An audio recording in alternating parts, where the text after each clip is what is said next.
Erin po talaga. Erin! Erin Hi, po. Erin! Ang husay mo maggitara! Salamat po. Napanood kita! Ang galing-galing! Ano to? Parang bata ka pa lang, mahilig ka ng maggitara, meron sa pamilyang nagigitara, paano ba? Mahilig pa talaga ako mag-gitara po simula nung bata po ako. Pero nag-start po yung kasi talagang mahilig na talaga ako sa music. So, Oho. 10 years old po ako nag-start mag-gitara. Kumakanta ka rin? Opo, kumakanta Ay, rin po. wow! Ano yung mga madalas mo tinutugtog? At anong edad ka nag-start na maggitara? Yung madalas na ginagawa ko po, fingerstyle cover po. Anong tawag? Fingerstyle po. Fingerstyle cover. Anong ibig sabihin nun? Fingerstyle po, ang ibig sabihin po nun, pinapakanta po mismo yung gitara. Di ba usually po, may mga iba po na kumakanta lang, Yes. ginagawa ang accompaniment. Pero itong ginagawa ko, yung mismong gitara po. So, binubuo po siya ng bass, melody, and percussion. So, Pinagsasama-sama mo sa isa? pinagsasama-sama ko. So, Okay.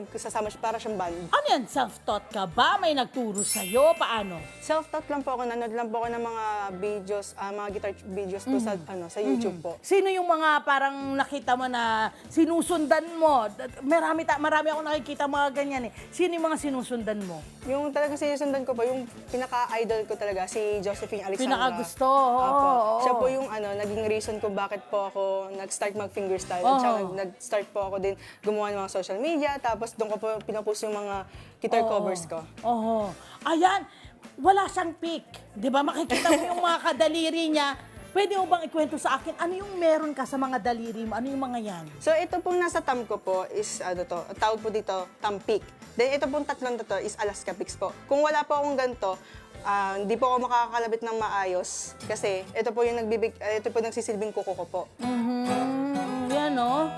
Yan o. At syempre, hindi masakit, diba? Parang kahit na paano may suporta. Apo. Okay. Kailangan yan talaga sa ganitong klase ng style. Opo, kailangan. Okay. Kailangan. Yung percussion, ano pa yung isang nilalagay mo? Melody, bass. Yes. Paano mo yun inaaral? Anong klaseng training ang ginagawa mo sa sarili mo para mabuo mo siya ng hindi ka malilito rin? Bale, yung ginagawa ko po muna, pag nagagawa po ako ng mga fingerstyle, inuuna ko po na alamin yung chords. Okay. Then, pag nalaman ko na po yung chords, tatry ko pong kapain yung bass. Kasi yung chords po doon po mismo nang gagaling, yung root note.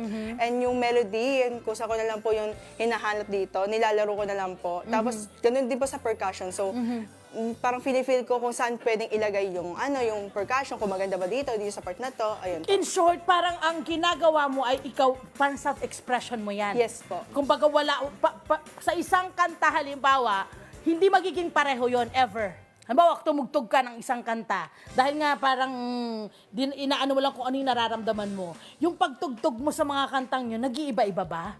Opo, depende din Diba? po sa... Depende sa mood mo. depende din po sa kanta rin po. Kung Okay. mga genre po, Oo. sad, happy. Anong genre ang paborito mong tugtugin? Pop po. Pop. Bakit pop ang... Kasi parang pag pop po, parang nabubuhayan po yung loob ko, gano'n. Tapos parang nag-enjoy po ako kasi pag sad, malungkot na nga ako, magiging sad pa ako. In short, gusto mo lang ng pampasaya din, pampa-up ng pakiramdam. Apo. At ito rin daw, ang naging daan para yung self-esteem mo ay mas tumaas pa. Paano siya nakatulong?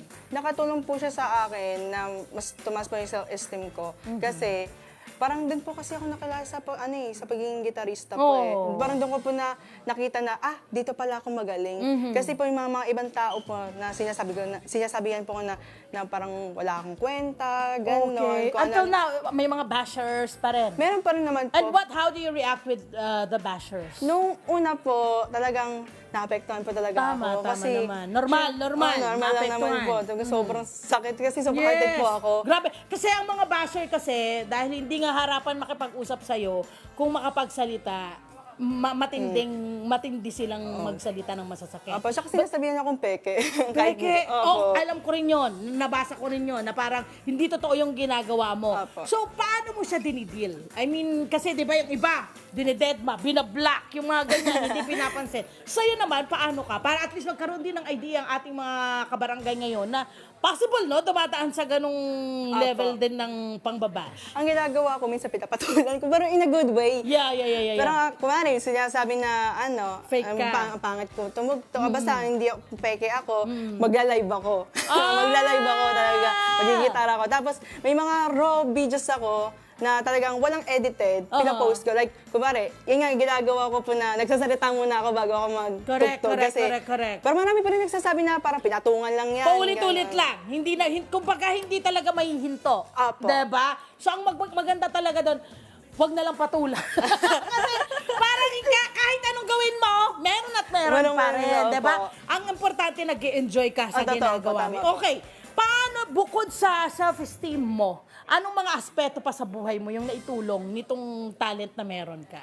Nakatulong din po siya sa akin na hindi po, parang ano ba yung maano po ako na, yung mga tao po kasi na inaano po talaga nila ako na, yung binabalik po kasi yung Pasko, na yung mga tao na binubuli ako, ganun.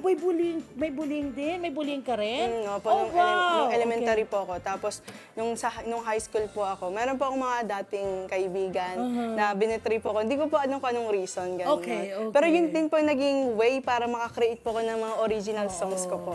And sometimes, people na gumagawa sa'yo ng ganon, yung pambubuli, pag-betray, parang it's part of your journey talaga. Apo. Diba? And ano yan, process of elimination. Or actually hindi, parang may natutuhan ka mula sa nangyaring yun. Apo. Definitely you will be a smarter person in the long run kapag nakipagrelasyon ka or nakipagkaibigan ka. Apo. Part of it. I hope you're moving on and ano ba, naka-move on ka na ba or nag-start pa lang? Paano ka na ba ngayon?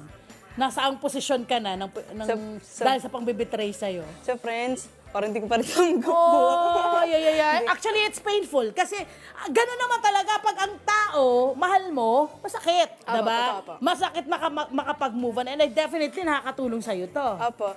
Dahil po sa nangyari po sa experience ko na po yun, nagawa ko po siya ng song. Yan! Pero nilate ko po siya sa love life para mas relatable. Correct! Totoo! Okay. Anong nakikita mong magiging future ng music mo at ng iyong talent? Sa nakikita ko po, parang magiging music teacher po ako. Tapos tumutugtog po ako sa iba't ibang bansa. Nagtuturo po ba? That's nice! Ang ganda!